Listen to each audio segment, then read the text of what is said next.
Hello! Hello! Welcome. It's hot. It is. I mean, we're moaning. It's not hot compared to a lot of the other places in the world. Welcome back to Curse of the Dead Gods. How to beat in one life, in one try. Yep. We're on Temple number 5. I've got 2 new events at the bottom. I like this as a way to extend the appeal of the game. So it just, I think it's once a week, or maybe probably more often, to be honest. They were putting these bonus temples up, and when I was playing this on my main playthrough, I'm doing this to give you more of the skulls that are the currency that we showed off at the end of the last episode. Nice. So, where to start in this temple? Again, it's another double boss. I can't remember which one I just picked, but I don't think it matters too much because we're not going to die wherever we are. However, if we do die, what will happen, Amelia? The end. End. Mm-hmm. Fin. Yep. Adios. Black screen. Video yep. gone. Exactly. It'll be like the end of The Sopranos. So if you're unfamiliar with our channel, we are One Run Fun. We're playing every game like it's in hardcore mode, and that means as soon as we get dead, the video/series will end. The intention being that it adds a little bit more suspense and investment on our behalf, and hopefully that'll be fun viewing. Or alternatively, you get to watch me make the same mistakes time and time again. Right, get killing. I am. So I've gone straight for a relic. Probably worth noting this is the first recording episode of a new day, so I've got to have a little bit of a reacclimatization, but this is almost muscle memory at this point. I think you've spent a lot of time on this game. I have, yeah. But we spoke about this before, is that you can play a game and play it like for 3 hours and then leave it for a week and you remember all the controls, what is going on, what happened last time, and you're absolutely fine. Whereas like me and our friend, hello Michael, can't. Like, we really struggle with that sort of thing, and you mock us for not remembering the buttons. It's the same thing. It's like, we'll start a new game and you'll be like, how do I jump? And I'm like, we've played the exact same amount of time, but it's B. We are actually going to be recording some Skyrim later. I will take this. Yeah? We're going to be recording some Skyrim later, and we haven't played that for about 6 weeks. I've spent all that entire time recording Nadia's nipples. That is a fantastic relic. Yes. 5% of critical damage also heals you. When I was reading, I got sunk into the meta of this game when I was trying to beat the hardest temples in hard mode, which I still haven't done.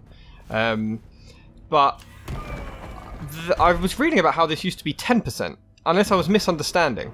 But the entire time I've played it, critical damage healed me for 5%. But if you go and read old Steam forums, they're like, yeah, I beat this with 2 10% crit damage relics. If it was 10%, I'd be laughing. Okay, so first curse of the run. Opening a chest now inflicts corruption. Chests contain more gold, so we can now make the choice as to if it's worth getting a little bit of corruption. Yes, it's another double-edged sword. Exactly. Most curses are, and I like that, in a way. Because it means that it's interesting, not just, oh god, what's this now? So you've now got a whip. Yeah, and the interesting thing about the whip is that it guarantees a crit on my offhand combo, which is when I go attack, offhand, or maybe you can just do attack and then offhand. But that means I heal. If you see, I'm getting a whopping 2 health heal each time. I mean, that's going to like sum up though. Right? I mean, yeah, exactly. And hopefully my damage will increase as we go, as is the nature of the game, because I'll either level up my weapon, or get a new one, or get relics that will boost my power. Yeah, and then more healing means less dying, which means more videos, yo. Exactly. I mean, at the I don't think we can get much less dying than no dying, as we are at the moment. It's actually going really nicely. I'm surprised that I'm able to talk as coherently as I can in this series, versus having to concentrate really hard like I do in Spider-Man, and I just end up going, bah, bah, bah. That is what we need. Finishers deal critical damage. Okay, we're not going to burn any enemies, but 30% damage while in darkness, and 20% damage against enemies. Are you okay going back for a mace, though? Yes, I love it. Okay, good. Finishers deal critical damage means every finisher is going to heal me a little bit. What did I take as my bonuses? So, 1,000 gold, yep, fine.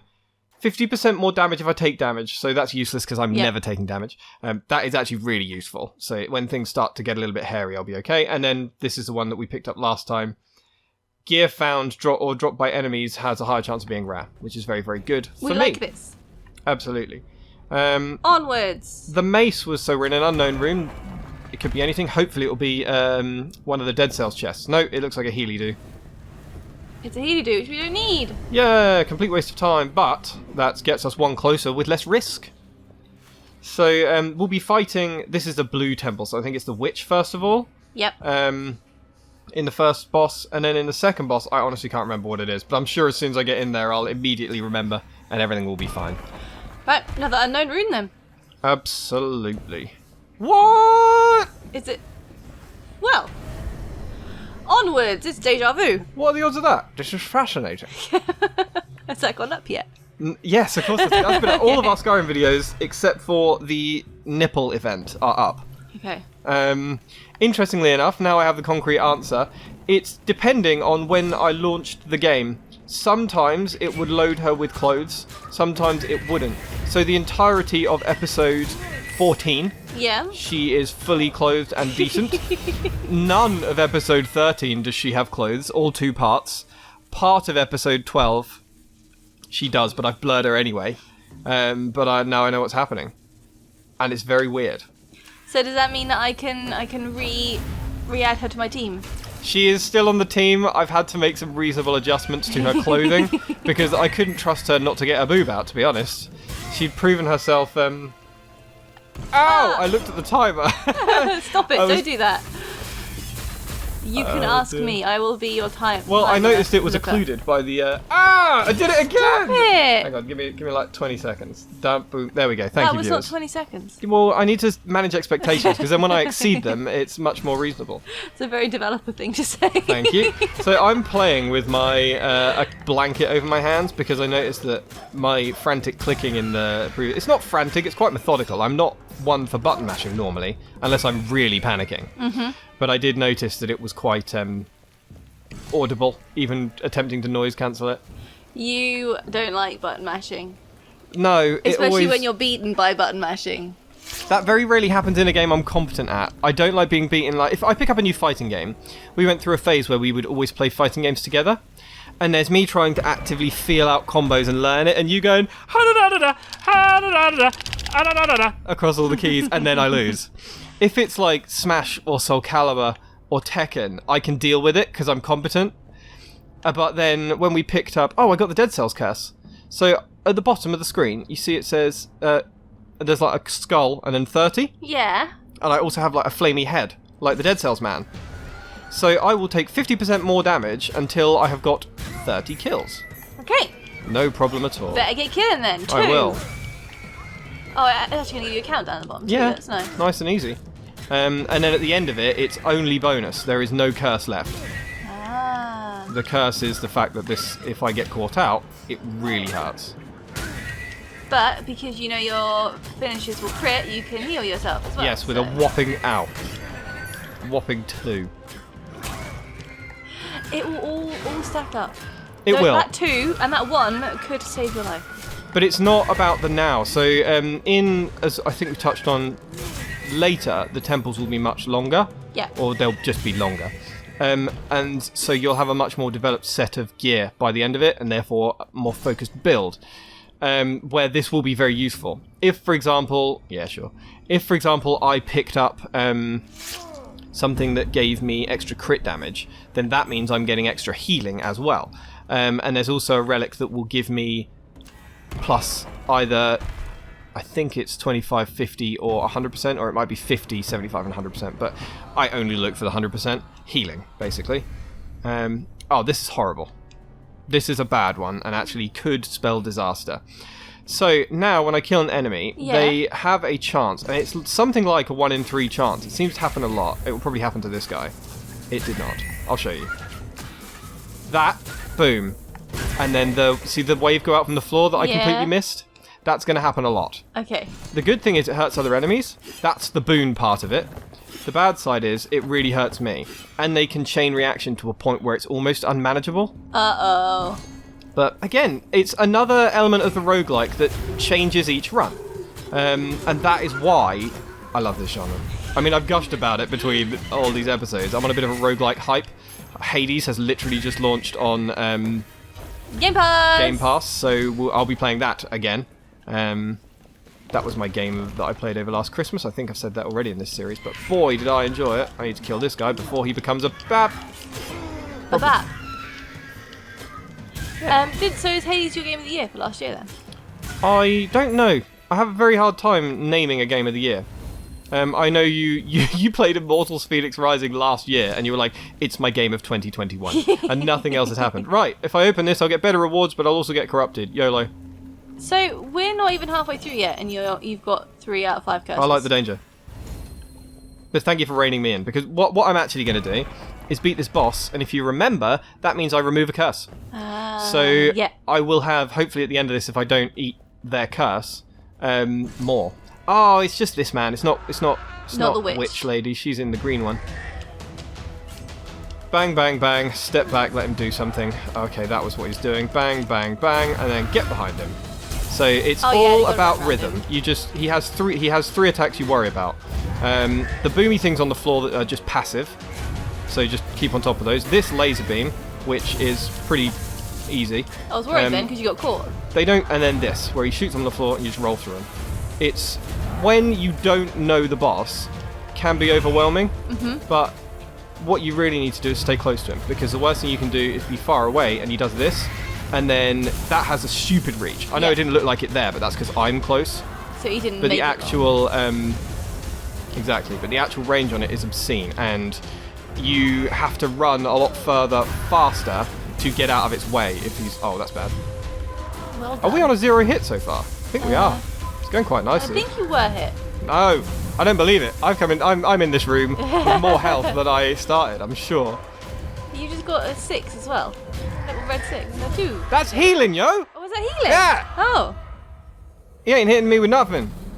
Boom. So, done. Halfway through the temple. 450 gold. So you're going to get rid of that horrible one you the don't lightning like? blast one is gone. And now, because of our nice relic here, we have a chance of getting something better here. Okay.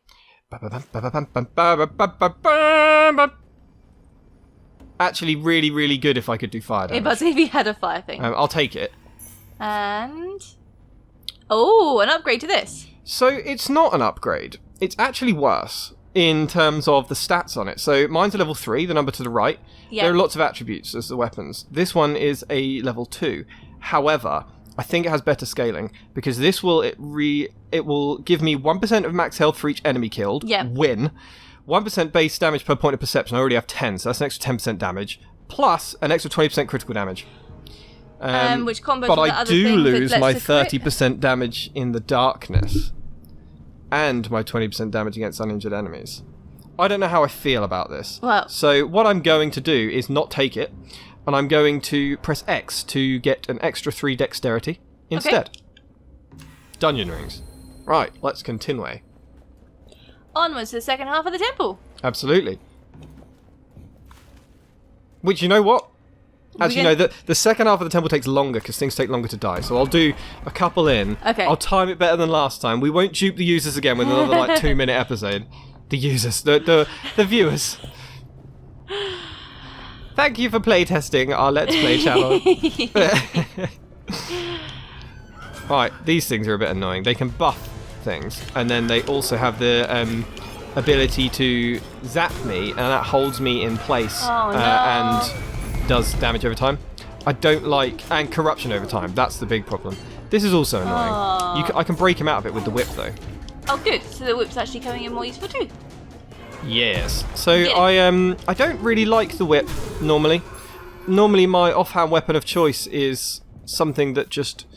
I quite liked the dagger. There's a dagger that scales with the more kills you get with it, and you know how I feel about investing into something like that. That's great. But ultimately, at the very end of the game, I'm bows all the way. If there's no bow, there's no hope. That's like you in every I could put game if we ever have merch, which we won't, we'll put that on a t-shirt. No bow, no hope.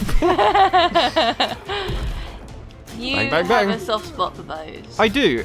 I just gravitate towards them in any game, but they have to have good mechanics in terms of if it's first person. I need arrow drop. I need some sort of. Sorry, I have to concentrate to dodge those ones. Some sort of depth to that mechanic. I don't want that. If it's just shoot bow, it goes exactly where you're aiming. I don't really enjoy that. There's a game. What have I been playing recently that is exactly that? But outward? It might be outward. Yeah. I think it is outward. There's no arrow drop, which to me makes them feel very floaty, and it's not. I'm just using a gun with slow bullets. Yeah. Whereas in a game like Skyrim, which gets it a little bit weird, but the point still stands. It's the best known example. You have that nice arrow drop and the satisfying progression that comes with it. And you know what? I'm going to continue the temple next time on One Run Fun. Let's do it. Thank you for joining us. If you like what we do, please consider a like, a comment, and a subscribe. And what are we going to answer next time on One Run Fun? We are going to answer how many blankets it would take to make you into a human sausage roll. Excellent. You looked around and you were like, I see a blanket. I like sausage rolls. Outro. Done. It worked. Goodbye. Bye.